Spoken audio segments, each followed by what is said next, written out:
Magandang umaga po sa ating Panginoon at sa bawat isa sa atin.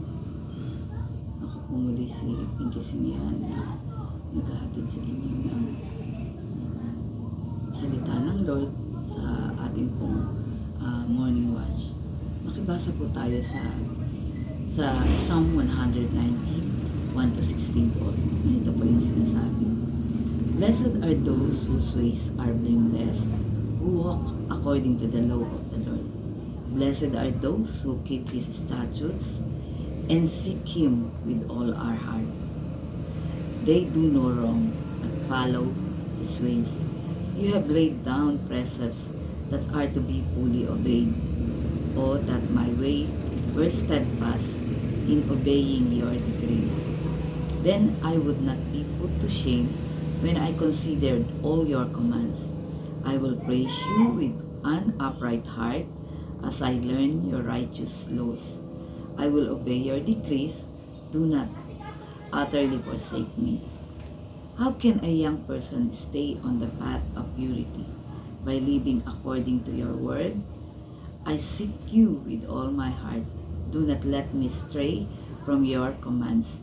I have hidden your word in my heart that I might not sin against you. Praise be to you, Lord. Teach me your decrees. With my lips I recount all the laws that come from your mouth. I rejoice in following your statutes as one rejoices in great riches. I meditate on your precepts and consider your ways. I delight in your decrees. I will not neglect your word. Tayo po'y manalangin. Dakilang Diyos na makapangyarihan sa lahat.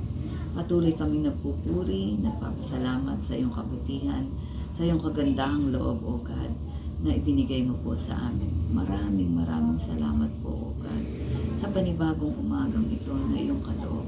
Salamat po, Panginoon, sa panibagong buhay, panibagong umaga, panibagong lakas na gift niyo po sa amin. At nagpapasalamat din po kami, Panginoon, sa nagdaang magdamag na iyong pag-iingat at protection, for giving us a sound sleep, O God, and waking us for this beautiful morning. Thank you, O God, for all these blessings that you have given to each of us, O God. Lord, as we share your word, O God, I pray na patuloy na mag-minister ito sa bawat isa na makikinig, maging sa akin po, Panginoon. Lord, samahan niyo po kami, O Banal na Espiritu, na ikaw po ang maitaas namin at malulhati sa magandang umagang ito na iyong kaloob. Ito lamang po at maraming salamat sa pangalan ni Jesus. Amen at amen. Sabi nga po dito, sino daw po ba ang mga blessed? Who are blessed? Yun daw po yung ways are blameless, walk according to the law of the Lord, keeping His statutes, and seek Him with all their heart. They don't wrong, but follow His ways. Ang Diyos po, tao dito, binigay po sa atin yung lahat ng ating pangangailangan sa lahat ng anggulo ng ating buhay. We are so blessed when we seek Him with all our heart, who do no wrong and follow His way. So umaga pa nga lang po paggising, ano po yung nasa sa isip natin? Di po ba yung dapat magpasalamat tayo sa Panginoon, yung sa nagdaang magdamag na yung pag-iingat at pagbibigay sa atin ng tulog, yung maayos na tulugan, yung maayos na tulog, at sa umaga iginisip pa tayo ng Panginoon. Yun po ay malaking pagpapala sa bawat isa sa atin. Yan po. Isa din pong we are blessed daw po kapag tayo ay obedient sa Panginoon. We will not be put to shame. Kapag daw po tayo ay naging masunurin sa ating Panginoon, hindi po tayo ipapahiya o hindi tayo mapapahiya. Kasi yung pong Bible, yung po yung talagang pinaka map natin at guide natin sa pamumuhay natin dito sa mundo. Yan. Sabi po dito, we will not be put to shame and our God will not forsake us. Kapag daw po tayo ay namumuhay ng ayon doon sa salita ng Diyos, hindi daw po tayo mapapahiya at hindi tayo pababayaan ng Panginoon. Paano natin nalalaman yun? Yun nga po, sa pamagitan ng pagbabasa ng kanyang salita. We are so blessed. Kung mababasa lang po ninyo yung ating Biblia, yung ating manual sa buhay Kristiyano, nandun po talaga yung lahat ng pagpapala ng Panginoon sa atin. And we so-called blessed. How can a young person stay on the path of purity? Paano daw po mananatili yung isang kabataan doon sa buhay na malinis, pure, by living according to the Word of God? Yun. Paano po tayong yung ma-maintain natin yung buhay na malinis sa pamamagitan daw po nung pagbasa ng ating yung salita ng Panginoon na matatagpuan po natin yun sa Bible. And how can a person won't stray from His command? At paano naman din po tayo, yun po, yung sa pamamagitan din po ng salita ng Diyos, ma-maintain natin yung purity natin as a Christian. At paano naman din po tayo, yung hindi po mawawala dun sa command ng Panginoon, dun sa word ng God. Lagi daw po natin, seek the Lord with all our heart, and itago daw po natin sa ating mga puso yung kanyang salita. Tago po natin yun sa ating puso at hindi po tayo maliligaw, hindi po tayo mawawent astray. Ano naman daw po yung kailangan nating gawin sa salita ng Diyos? We should learn from it. It teaches us in life.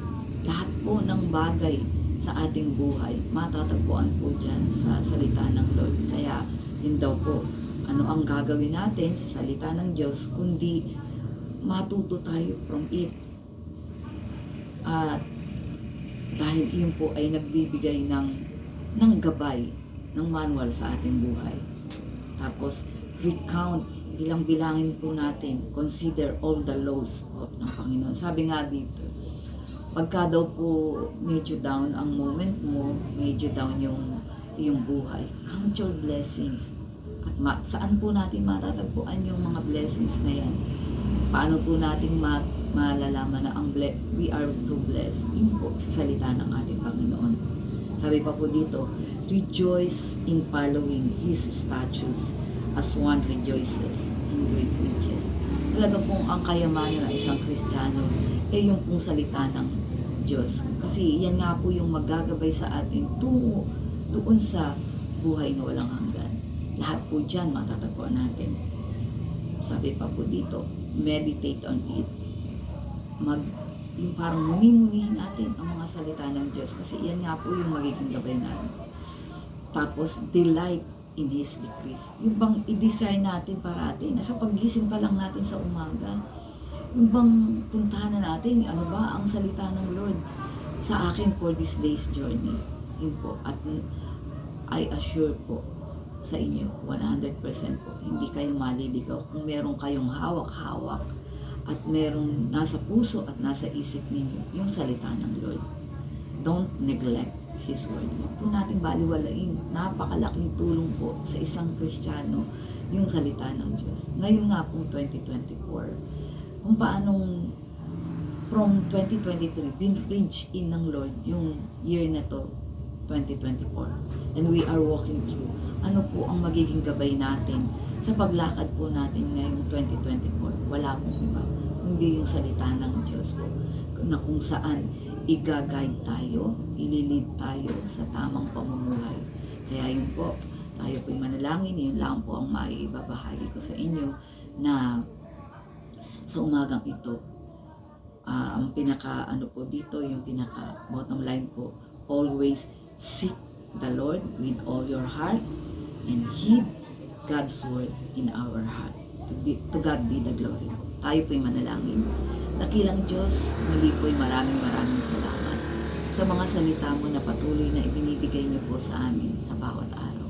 Salamat din po Lord sa kalayaan na pwede kaming mag-aral ng iyong salita. Pwede naming basahin ito sa kahit anong oras po ng buhay namin dahil biniyayaan mo po kami at nilagay niyo po kami sa bansang malaya po, Panginoon. Panginoon, lagi po ang panalangin namin ngayong 2024 po.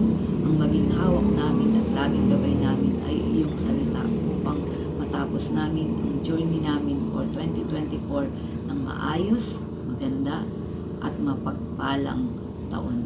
Muli, Panginoon, samahan niyo po kami sa paglakad namin sa 2024, O God.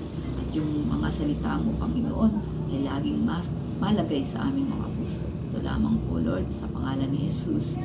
Amen. Amen.